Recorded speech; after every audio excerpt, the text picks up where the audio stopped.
Hello, everyone. So I wanted to do a quick update on impeachment. There's really not that much to report. I mean, it's in the Senate trial right now that's underway.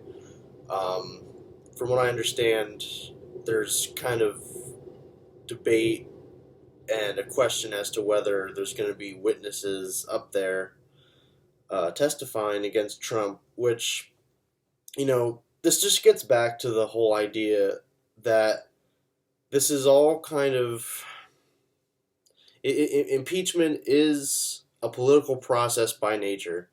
So I would, it's just so funny to me when Republicans or right wingers, they're just like, oh, this is a political process, political stunt, or whatever. It's like, I definitely have my criticisms of impeachment, but, the political theater of this is kind of built into the process because it is inherently political, like I'm saying. It's one party versus another. And it's not like a trial. It's not like other trials because like, and this is true for real court too. I mean, like you can have evidence kind of dismissed, but I think it's a much harder standard to attain. Whereas with this, it's just like, oh, we can just decide we're going to ignore this evidence, even though all the common sense would dictate like this evidence might be real, and you have to go case by case, of course. People are kind of saying that this is like all a sham in the sense that like it's kind of just projecting Trump, like Trump's intentions, because I think that's ultimately is what it's going to come down to. Is like, um, I think you can judge based on just the actions and merits themselves that what Trump did is illegal. That's probably true. If you're looking at the exact letter of the law, like I've said before, but I think his intent is going to prove much more decisive. And it's basically, yeah, if Trump can just make the case that he was trying to look for corruption, at the end of the day, that this is really like just not the worst thing that Trump has done. So it's like he really can come out looking on top. It's like that's what my whole criticism has been, is that this is just a very weak attack on Trump. So you're giving him a strong opportunity to look on top. So Adam Schiff addresses Congress, says that we have to give aid to Ukraine so we can fight Russia there and not here at home. And so, you know, like I've said, I think it's fair to argue that Trump should not have withheld the aid. It puts stress on U.S. Ukrainian relations, and for the sake of maintaining a good relationship with them, they're a key ally, and I just don't think you want to be in a position where they suddenly don't trust us. Um, and I'm the least kind of hawkish person you can imagine. Like, I don't want us to be constantly escalating with Russia. But all I'm saying is that we shouldn't jeopardize our relationship with Ukraine, unless we have to. And we didn't have to in this scenario with Trump. Trump was doing what he did for selfish reasons, I think. There's just there was not a lot of there. I understand the corruption with Biden. We'll get to that, but I care about issues of national security, and so I don't think that this reached that threshold. Um, so, like I'm saying, I think it probably could have been illegal for Trump to withhold the aid. I think that may have been definitely true. I think maybe even the phone call might be more in question than the aid. Um, because the aid money was appropriated by Congress, so he can't just hold up something that Congress approves. Um, but I don't like Schiff's framing of this because you're tying this Ukraine scandal to hawkishness towards Russia. It's really, to me, like the Democrats really love using the weakest arguments to to attack Trump with. Because no one cared about RussiaGate, and to the extent that I'm sorry, to the extent that they did back then, like it died out because it didn't work out.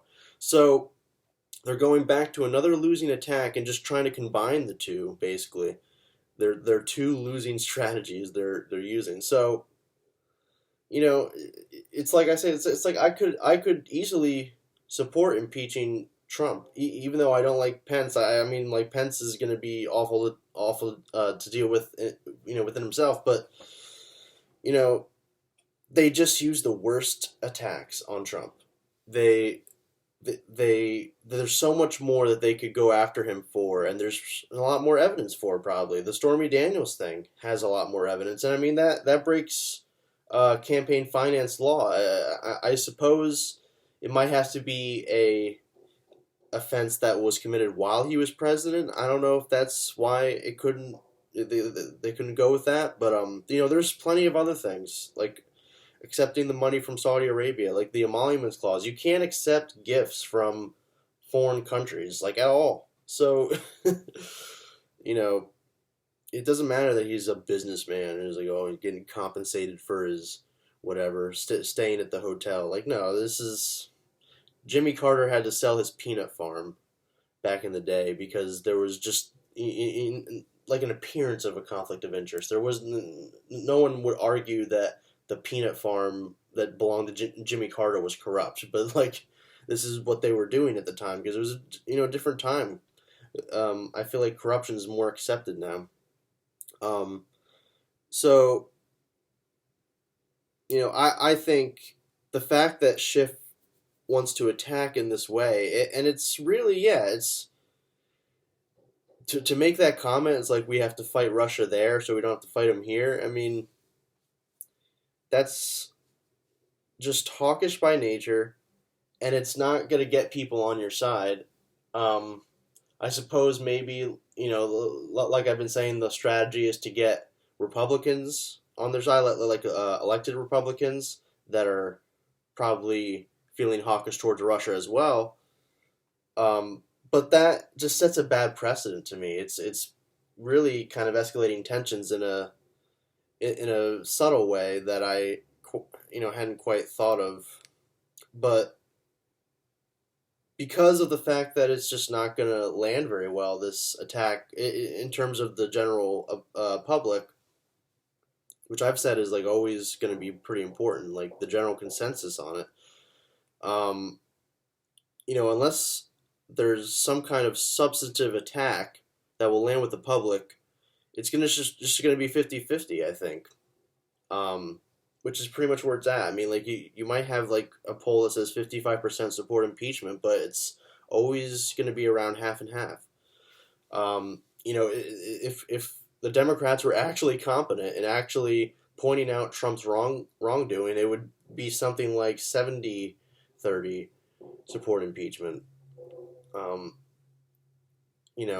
So Mitt Romney is expressing that John Bolton should testify, and Fox News is painting him as the tool of the left now, which is hilarious because he's a far right, neocon war hawk, and so if they're trying to say like that they want to use Bolton to impeach Trump, it's like, okay, well, as long as what Bolton says is not true, is not a lie, then I'm fine with that. And sure, like I would be hesitant to trust Bolton as well. But I would say like I don't know what his he must have probably some kind of different agenda to kind of lean towards the side of impeaching Trump. And Bolton did he was fired from Trump's administration, so it could be like a revenge thing. But in terms of advancing Bolton's agenda, like his agenda has been advanced now. I mean, we're closer to war with Iran than we ever have been. So I don't know if there's something going on behind the scenes where it's like he could be kind of twisting the truth. I don't think that's the case, though. I mean, it's obvious that people can get away with committing perjury a lot of the time. James Clapper committed perjury before Congress before. So just be careful. But I would say that yeah. Hold on, I'll get to this in a second. But just real quick, Joe Manchin says that Hunter Biden is a relative witness to this trial, and Dianne Feinstein says that she might vote to acquit Trump. So I think it's rather silly to really go into this thinking that it's going to work because I mean the Democrats are not even in lockstep with each other. So it just is such a scattershot attack that's going on right now, and I think the Democrats have a strong potential to look pretty dumb in this whole charade, whatever. So I think that's worth noting, but also worth pointing out is that Trump and Mitch McConnell are, they're not playing along with the process. There's a few Republicans that want to step up, like Mitt Romney, like I'm saying, and accept witnesses, but a lot of people don't want that, and they're gonna, damp down the process. And like I'm saying, like this isn't a real. This is only sort of like a real trial because it's up to bureaucrats just basically deciding what the rules are. It's not like because when you go to like a regular court of law, like it's basically all the same rules. Like you can have evidence thrown out or whatever, or not call witnesses to the stage. That's true, I guess. But in terms of the standard of proof and beyond a reasonable doubt, like it's really up to the people voting. That's all it really comes down to. And like they don't get in trouble for voting which way or the other. If you're on a jury and just ignore evidence, like you get in trouble for that. So it doesn't make Trump look innocent too, because it's like you're trying to block witnesses from testifying. So why would you fear having people speak unless you have something to hide? Um, but like Republican voters think this whole thing is a sham. They think that it's the Democrats just doing a power grab type thing. So, like I'm saying, unless there's really damning evidence that sways public opinion, like we're left with this situation where I think there's like all this effort, all this attention being put on impeachment when we're not talking about a lot of other important issues like, escalating to war with Iran now. And so you do all this stuff and then Trump doesn't even get removed. It's not a very smart move in my opinion. And it's like I sympathize with the idea that like you had to kind of do this from a process standpoint to be consistent and show like yeah like he has committed impeachable offenses, so you should do if you're saying like from the standpoint of like the duty for your country, yeah, I get that. And also, and this seems more political, it's like this probably could be used against the Democrats, actually, is like it would depress the Democratic voters. If there was no impeachment, they'd be like, oh, well, they're not going to fight for us. But that seems, it could be turned as pandering. I feel like Trump could easily do that in the general election, which I hope it's Bernie, because Bernie is just going to bring it back to the issues, and everyone else is going to get stuck in Trump's little mud fight, and it's going to go the exact same way as 2016, if it's anyone else, in my opinion, at this point. So I think there may be more evidence to come. There's another Trump confidant named Lev Parnas who's giving interviews now. He's revealing a lot of information. There was one tape that came out that had Trump saying that he didn't want Bernie as Hillary's VP pick, showing that he might be afraid to run against him. He said he was the only one that he didn't want Hillary to pick. So, and that was from 2017 that tape was recorded. I think that Trump is definitely afraid to run against Bernie. Um, Not to get too off in the weeds here, but it's like I think it's because Trump is only going to have calling Bernie a socialist as his attack. Like there's really not that much in Bernie's record that you can attack him for. So Bernie's just going to keep reframing the debate, and I think he's very good at convincing people of his worldview. So Trump is just not going to have the mental capacity to respond to Bernie's rebuttals. I mean, it's just going to be a clown show, and then Bernie is going to be an adult and actually, explain the reality, and then Trump is going to have nothing to say. It's going to be pretty funny, I think, by that point. So I think ultimately the Ukraine scandal is just not a strong issue to go on, and especially again when you're framing it in this hawkish way like Adam Schiff is doing, where it's like, oh, we have to do this impeachment because of Russian aggression. Because you're losing sight of even your own argument that you're doing this impeachment for. It was for the Ukraine phone call, which, I mean, like, they were saying that that's election interference, which, fair point. I get that. I get why. Election interference, abuse of power or whatever, and, like, obstructing Congress's impeachment process. And I think abuse of power just may be falling under all those others. But, like, again, like, you're losing sight of what your argument is, because now Trump wanted to investigate the Bidens because of Russia. Like, this is where we're going now. It really, yeah, it's all under this implication that, like, Trump is this Russian puppet dictator or whatever. Because he's like, if Trump is going to listen to Russian propaganda over the intelligence agencies, and that's a threat to national security. That's what Schiff said. So, like, it's too black and white. I mean, like, that statement to me,